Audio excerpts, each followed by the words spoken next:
Hey everybody, it's Speedy with Banu Studio Inc. Back with another WoW video about play around, follow along with my hunter Juhkal. Um, as I said in the previous video, I was gonna kind of cruise around some of the older zones that kind of, you might see one and two people that are working on an alt in there, but used to be really, when they were new, they used to be really, busy and so forth. And I find this one kind of ironic because of the kind of emo Dracolith type characters we got in Dragonflight. Now, don't get me wrong, I'm not knocking WoW. I mean, I'm not knocking that expansion per se. There's a lot of people that were like, it was a hit or miss. I mean, a lot of people for them it was a miss because they didn't really like the story or the storylines and so forth. And I don't really hold it against the creatives behind it. I mean, creatives do tend to be a little bit more gentler, I guess you could say. Um, they can kind of sometimes also get in their own bubble world where they're all good to each other and it's all kumbaya, but the world outside of it's really not like that, and they're not relating to it because they've enclave themselves off into a little coven to protect themselves from it, and that's fine. I mean, I've been in kind of artist cliques before. It's not a bad thing. Sometimes you do need support because the general population is not even going to come close to trying to understand you.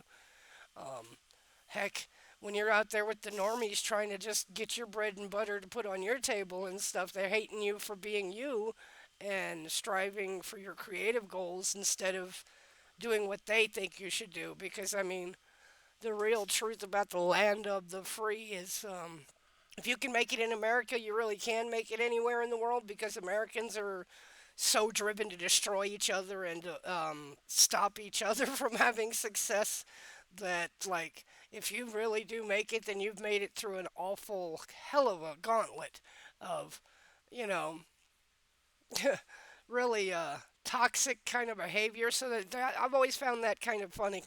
The whole thing that Final Fantasy was promoting itself as having that WoW didn't have. Final Fantasy's like, we're not toxic. And it's like, yeah, because you're Asian and your idea of toxicity is different than us. WoW is definitely a Western driven MMO with Western thinkers in it. And we're assholes. The West is full of assholes. That's like our pathos.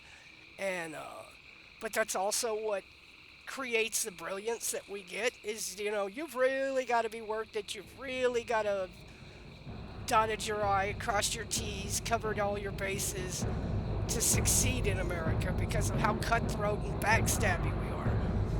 But technically, if you can mentally fortify yourself, stay focused on your goals, you can succeed here. And in a way, succeeding in a place like this where it's so toxic, is a badge of honor, And of course, our game world ultimately does kind of reflect our culture. And Americans are jerks. That's literally what we do. We've made whole movies and plays and everything, essentially putting that on display. We are jerks. Doesn't mean that we all are, and it doesn't mean that we all are all the time, but it's enough of a portion of our culture that you should count on it. You should just count on encountering it. You're not gonna really encounter a truly peaceful part of America unless you find a really small town, a small population, and even then, they're bored. So it's a myth that even they're peaceful, and chill and stuff. There's the myth if you can just get out to the country and get away from the rat race and everything that you'll escape problems. That's not true. I mean, bored small town people are no different than bored big city people. It's more, heck, they've got scarier assets. They tend to have more rural tools, you're not likely to get stuffed in a wood chipper in the city. Let's put it to you that way. like, but I just want to just kind of say that thing about like Dragonflight. Yeah, some people didn't like it because, like I said, it was a bunch of emo Dracoliths. And for all of those who didn't like that part of it, and I gotta admit, I didn't really like that part of it either because I want my Warcraft to be gory. I want this to be like It's a Warhammer thing. Yeah, I want it to be ugly. It's war. War of Warcraft, so Do not have a target. you know, I would rather see everybody taking out all their toxicity digitally and then letting it go and releasing it and then coming back to the normie world and not being like that. You know? Maybe we can get it out of our system in here. Who knows? Target. But I actually don't mind the kind of, I don't really mind the toxic nature of WoW because I mean that's just my culture. It's Western culture is toxic. It's a total myth though to say that like maybe Asian culture isn't. Oh, it's got its own version, I guess you could say its own flavor of it, how they are toxic. Like in Asian culture, they will non-human a person. They just cease to exist. Now I know what that's like. I'm kind of an INFJ, so I can do that sometimes too. I can relate to it. It's a self-defense thing. You know, when something makes you unhappy and you just don't like being around it, you gotta cut it out of your life. So I mean, there's logic to it, but it's pretty A toxic. I mean, target. there's a whole population in Japan that's essentially unhuman. They're not. They don't count. They don't exist. Nobody makes eye contact with them. Nobody looks at them. They don't exist. They've been erased from the culture because they don't fit the standards. You know, so they've got their side of it. I like I like the West. We fight back against that side. We some of us participate in it. We're just normal, you know. But there's some of us that are fighting back against it. So it's not like an all or none thing. We're not always toxic, but we're edgy like that. Like we're not giving much quarter here in WoW, and I don't really mind that because like if you're constantly doing that, you're not going to get results. You're not going to get improvement from the person that you constantly have, like, that you constantly have to coddle and carry and help. You know, I also think it's a little bit of, the West is that way because of what Jesus said. It wasn't wrong. I mean, so it doesn't even matter if you're a religious person, but if you give a man a fish, you're going to be perpetually his, like, provider. You know? Be it emotionally or be it Do not have literally a in terms target. of assets, that's toxic. That's toxic. If you are able, then you have no excuse to not acquire and do things for yourself. No excuse. You know, America has invented whole new excuses, turned them into turned excuses into medical. People have always had attention problems. Now there's an entire industry built around people who can't keep focus. And a patent like excuse for them to never do anything about it other than medicine. Yay. Well, that means that really you're giving them a fish. You know what I'm saying? So we have a toxic side because we definitely have a like Judeo-Christian background to our culture. You know, Oregon. Hey, Oregon.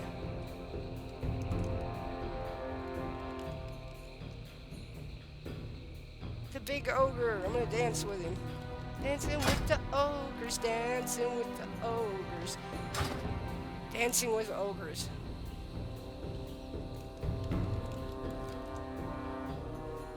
I'm gonna try and replicate these dances. I think out of all of them, I could probably do the troll one the easiest. Hey, big boy! So I was wrong. They actually are still pretty big compared to my troll. Like last video, I said they weren't that small, but when you consider that most of the time I'm on a goblin. So when I get to my troll, I don't feel that small compared to an ogre. But they're still pretty small. Now, I am kind of standing in a hole. I'm not standing even with him, but yeah, ogres are pretty big. Jeez, I go like right to his chest. And my character is like close to 9 foot tall. So I guess the ogres in this game are about 12 to 14, right? Still, I would love to be able to play a two-headed ogre mage and like run around with nothing but the little toga thing, the little like loincloth thing they wear? You imagine one of those ogres standing on top of the mailbox and Orgrimmar dancing.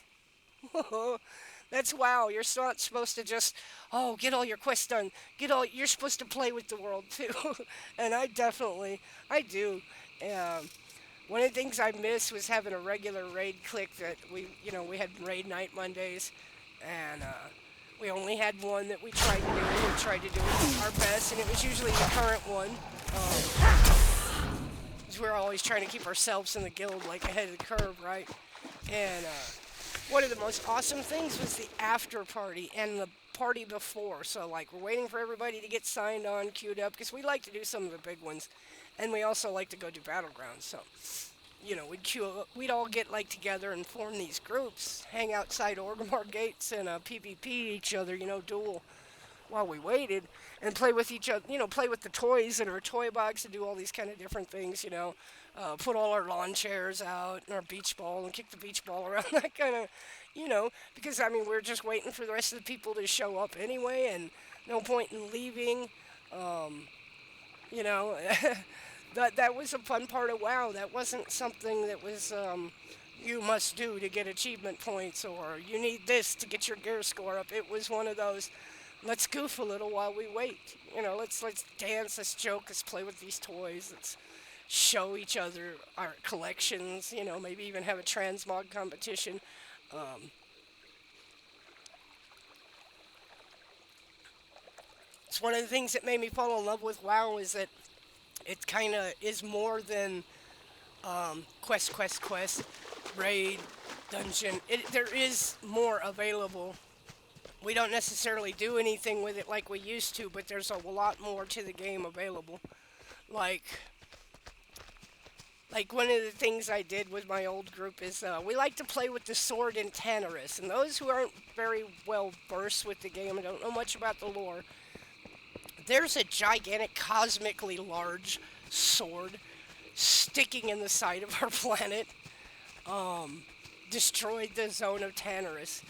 This sword, when you get up and you fly in the zones around it, could literally be seen from like multiple zones. It's that big of a sword.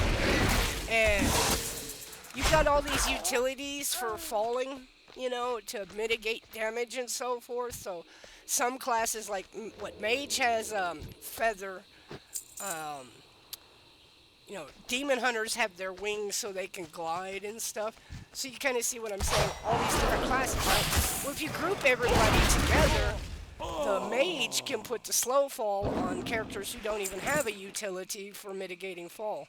Um, I think most do. I don't play all of the classes. I just play the ones I like to play. And I have a small number of alts that are just literally focused around that. I do have some multi ones, meaning that I've got more than one mage. But it's more about having a story perspective. Like, so I have 3 mages. One of my mages is technically retired because of how much I dislike Shadowlands and what they did to Sylvanas and the direction that they were going with the undead. I hated everything about it. I'm just saying. It's part of what made me leave the Alliance side, actually, is I was playing the Alliance side for a while, and a lot of my guildmates hopped over to Horde side, and I was one of the ones that went. And what sent me over to the Horde side was Gin Greymane. I couldn't stand Gin Greymane. I still don't like him, and I prefer Crowley. Um, Unity was the only way to stand against an ultimate threat, and they were all dithering, and Greymane was the leader of that dithering. So, in my mind, Greymane's a big part of the reason why Lordaeron got sacked. He could have been a bulwark against Arthas, and he wasn't. He could have been more connected, and possibly, given some wisdom to Arthas, because Arthas, like, his dad wasn't a very good dad. He was a decent king, but he wasn't a particularly good dad. He seems like he was real hands-off, that he, like, I don't know, he seems to have neglected to teach Arthas to. I don't know. Maybe the king was an arrogant piece of shit too, and so his son was just literally a reflection of his personality, and it just wasn't that pronounced anymore in his elder years. But that he was a dick when he was a younger king, we don't know actually. I can tell you he wasn't as wise as you would think he should be. Um, but you'd have no story if you didn't have fools, even in the noble ranks. You know. But for me, it was the whole Wargren storyline. I liked it. Actually, I did. I liked the whole component with the Civil War. But it reminded me of the things you couldn't have. Target. If that makes sense. Like, it kind of irritated the part of me where it's like we don't have that much agency as far as the storyline. Like, me, I would have sided with Crowley, and I would have stayed sided with Crowley, and I think there should have been a faction. Like, you know how, inside the Blood Elves, there are factions. Like, I think the Blood Elf division, if you will, they're kind of civil war. It's a cold civil war, meaning that they're not really directly fighting each other in, like, a hot conflict, but they have these factions that are not all on the same page with the leadership of the Blood Elves. So I just think the Blood Elf version of rebellion, division, and the strain that can be put on people in extreme crisis is better. Like, you really, like, what I mean is, you can role play for yourself as being attached to the Sunstriders over in Shatra City, right? And you can choose to ignore, like, the Horde's position on things and pay no attention to the Horde, is what I'm saying. So, you can kind of, if you want, click off to certain factions within the Blood Elves. So, you know, you've got the Holy Light, the Paladin part of the Blood Elf. And that's a faction that's actually more directed to the establishment, so it's connected to the establishment. So, but there are lots of rogue Blood Elf factions that are just not focused on their people at all. They're focused on their objectives, I guess you could say. So, like, you know, the ones that followed Kael'thas, you know, you can, like, go spend all your time, you know, farming the gear and kind of be more connected to them and stay over on their side, not do anything to help the kingdom of the Blood Elves, because you're not necessarily, you know, you have those kind of options, right? But when you're on the Gilnean thing and you're doing that story chain, you want to stay like a follower of Crowley and be a part of his faction? Well, too bad. There's technically no faction that's loyal to Crowley. You know? And it should be a faction that exists in its game, that has its own objectives, that, like, you know, just like these Blood Elf factions, right? But we don't have that with the Gilnean side. No agency there where you can be like, you know, I don't like Greymane. But that's okay. I like Crowley. It makes up for it. So I'll follow Crowley. You know, to me, the Gilnean thing was a really... It was a missed opportunity.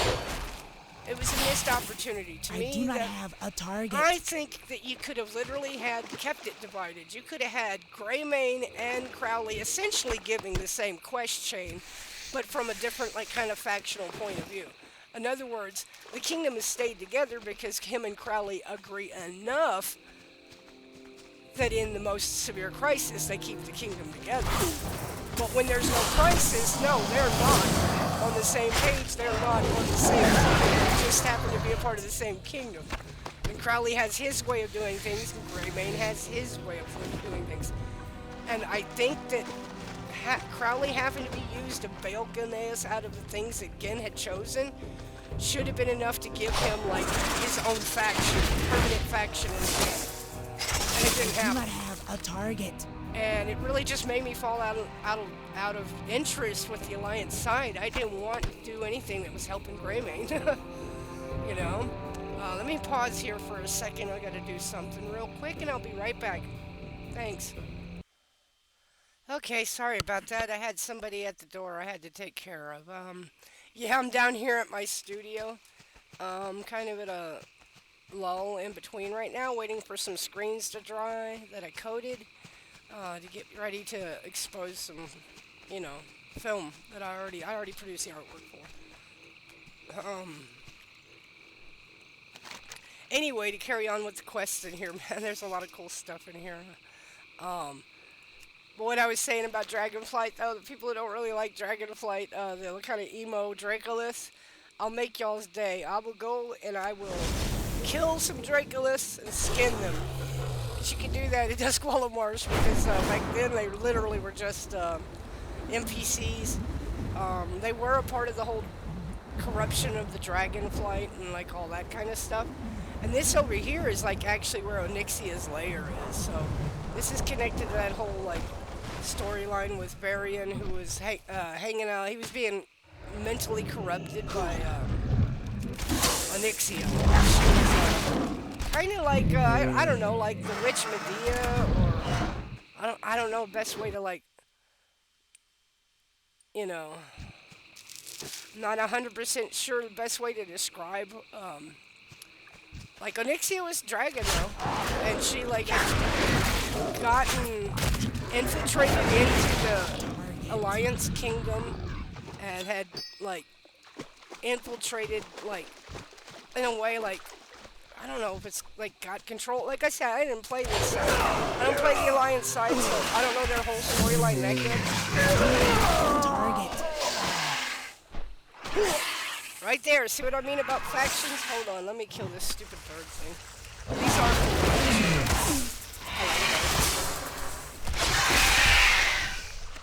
I kind of like to get a good screenshot of that and make a CGI one to put on my like. I'm gonna make myself a kind of cool like board. But here's what I'm talking about right here. Check this out. It's a blood elf. He's not on the horde side, obviously, and I just killed him as he was marked as red. But it's a blood elf. This is a blood elf that's on the Alliance side. He's with Jaina's people and Theramore, the refugees and the scouts from Theramore, and it's kind of something that like the OG players that played this back when it was original kind of understand, and it's what made Jaina's random like attack on Silvermoon not make any sense. Like, I understand that she was angry at the blood elves that were involved in like bombing Theramore and killing her husband. I completely understand having family and needing to take care of them. So that's not what I'm riffing on. But the idea that she just randomly ran through Silvermoon and went after a bunch of people in Silvermoon. The people in Silvermoon had nothing to do with what the Sunstriders in Shatra City got up to. It really doesn't. The people in Silvermoon really aren't directly related to the Alliance, I guess, or the Horde. Is the best way to put it. They will be there to answer the call of the Alliance, of that particular Alliance with the Horde, when they need to. But one of the things about Blood Elf's story, and it's important, is that they're kind of skittish about trusting allies. Their whole story in the game, and I mean going all the way back to the RTSs, is a story of being betrayed by everybody around them. Their kinsmen, their allies, everybody they were working with to try to save each other, because everybody was threatened. Everybody that they tried to work with and network with to beat this threat, betrayed them. And so there's a side to Blood Elves where, especially like Silvermoon City, where they're isolated. Silvermoon City is essentially isolated away from everybody, not just the Horde. They really don't even have close alliance. They don't have anything really close to them. They're very much isolated. And so I've always viewed Silvermoon and the people in Silvermoon as the citizens that are going along with their leadership because they're not in control, and their security is tied to what their leadership chooses to do. Their leadership chose to join the Horde, so I don't expect that all the citizens are in favor of the Horde, but they're not going to be disloyal to their leadership. They obviously are trusting their leadership, so but they're not necessarily going to be directly involved in any of the intrigue and the plotting or any of that. And so kind of always looked at Silver Moon like it's not really where any plotting is going on. You know, they're too focused on trying to get their world back and get their world order back. And, they're pretty fragmented. Have a target. And so Jaina's reaction, why didn't she go to Shatra? Why didn't she go to Shatra and wreck all of those blood elves there? I mean, technically, those blood elves there are very loosely working with the Horde and are not even technically with the Horde. They're their own. And why didn't she go after the people that actually caused it? Is what I mean. They were really responsible. She didn't go after them. She went after civilians and random merchants in Silvermoon. Like, the Blood Elves in Shatra have already forgotten about Silvermoon. They're borderline, like, supporters of Kalothas who just woke up before they went all crazy like he did. So it's like, I don't blame Jaina for retaliating, I just definitely think she just didn't retaliate correctly at all, She proved herself to be no different than the, people she quote-unquote hates or is, in a conflict with. So she gives this like now like school teacher vibe, right? But she's not, She's not. She reminds me of like maybe that's what what's his name? Tony Soprano's mom was like when she was like younger. She was really good at making everybody think she was like normie and nice and mom-like and bake you cookies, but in real truth she's duplicitous. And just like everybody else, she acts like she's better than. She's a character I've never really cared for. Like, yeah, I know, her and Thrall have a friendship, but Jaina wasn't the one that rescued Thrall. So I don't. They're friends, but I don't really see them needing to be that close. Like, peacemakers, yeah, they have a shared past, as in they're both coming out of a wrecked world. They're coming out of the aftermath of the whole, like, Scourge and the destruction of Lordaeron, the rise of Arthas. So they have that connects them. You might have a target. But I don't really think that's that, like, significant. Like, not like his connection with the girl that, like, actually made that his first human friend, who, Tabitha, I think that was her name. That's the character that actually makes sense for him to have that close of, like, friendship. I always understood the relationship between Thrall and Jaina was that they were on the same page about what both wanted, and so they kind of had a mutual understanding with each other that, the objective was to, like, bring peace between the two, right? But, I don't know, it seems like they're, for being who they are and being where they are, to me indicates that they're supposed to have a level of education and sophistication to be leaders and to be in the positions they are. She was hanging out with the Prince of Lordaeron, she was definitely a blue blood. She's a daughter of royalty. She's, So, I mean, to me that always implies that you've got a certain level of education that should be making you intellectually superior, especially in matters of psychology and things like that, than your normie average citizen, right? And so to have her pop off and throw a fit and do the stuff that she did at Silvermoon, pretty out of character, if you think about it, compared to what she's supposed to be. Like, I don't know. I don't want to go on a rant about Jaina. I've killed her a couple of times in game, and it was one of the most painful parts of Shadowlands was having to take quests from her and help her and being a Horde character. Like, there's some folks that are like, oh, we want to bring it all together and have there be no factions. I'm like, dude, that'll take all the fun out of the game. That'll take all the friction out of the game. This is Warcraft, the crafting of war. Yeah. Go play Farmville if you want everybody to be in a non-faction. Heck, I think you're even in competition in Farmville. What's a game without competition? What's a game without rivalry? Checkers, chess, Senate, go all the way back. What do you find? It's about oppositions. It's about opposing forces. If you remove the factions, we're just comic book superheroes beating the latest weekly big bad. There's no other middle ground. There's no other intrigue. There's no reason to, fight or come into any kind of conflicts that will create interesting storylines. Like, I don't know. I just, the idea of not having factions just doesn't work for me. Like, and it was always one of those things that early on, Northrend going to the floating Dalaran, not the one that was on the ground where they took over that town. They took over a town in the Eastern Kingdom, but what I can't remember is if it's an old Stormguard town or I don't think it was an Arathi town. I think it was Stormguard, but like what I remember is that Theramore was a different place and that the mages took it over. And then I remember the quest and they ripped it out of the ground and turned it into a flying magical city, which is actually really cool.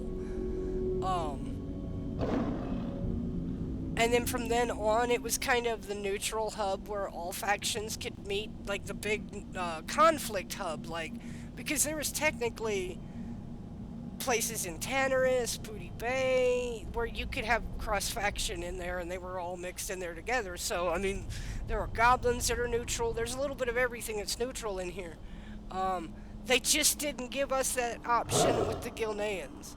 I think the Gilneans should have had an option to not be a part of Greymane and not run around saying, for King Greymane. Well, no, I'm not motivated to do anything for King Greymane. I think he's a jerk. And it made me not like the Alliance side that much anymore. I liked Varian. I did like him, but I didn't like playing a human. But I liked Varian. When I was on the Alliance side, I played a dwarf. I had a dwarf hunter in vanilla in the beginning, because that's kind of what captured me about the trailer. And also, like, when you played the RTSs, like, for me there was gaps. Like, what was going on with the dwarfs? They were there. What was going on with the dwarfs? What was their storyline? What was going on with them when they were dealing with that? Why is they're involved, but they're, I don't know, I guess because they live in mountains, like inside these mountain keeps. In a way, they had and they're in the cold. I don't know. They kind of had a natural defense, I guess, or they were tangled up in their own thing, like, and weren't a factor as much. Like, they're there, but like, I don't know. I just had a lot of curiosity about the dwarfs because of the RTSs being focused around like the night elves and Illidan and those kind of players, and it was focused around like factions and cities that I don't really like. And in the MMO, I don't even hang out in. It just, it's not my thing. Uh, yeah, she's looking good, isn't she? Transmogging is part of the game. My T-Rex is in the way. Let's get a better view. Yeah. I like my character. Oh, transmogging is a big part of in-game. Of course, she's like a mid-level character, so, let me see what quests I have left and stuff in this zone. I'm trying to do all this zone practically at once, so I can wrap up this achievement really quick and move on. This video has already run a little long, so I'm going to take this as my breaking point on this one, and I'll pick back up right here on the next video with her. Anybody that stayed and checked it out, I appreciate it. If you have any questions or requests or any of that, I'll put my studio number for you to text and contact me, and my email information and all that. That's already available on the channel itself. Yeah, give me a holler. I like the idea of collaborating or playing together or going to do something or see something or go find something in the game for that matter. Or work on something more directly, connected to my studio. Anyway, I hope everybody's having a wonderful day, a wonderful evening, and a great night. Bye.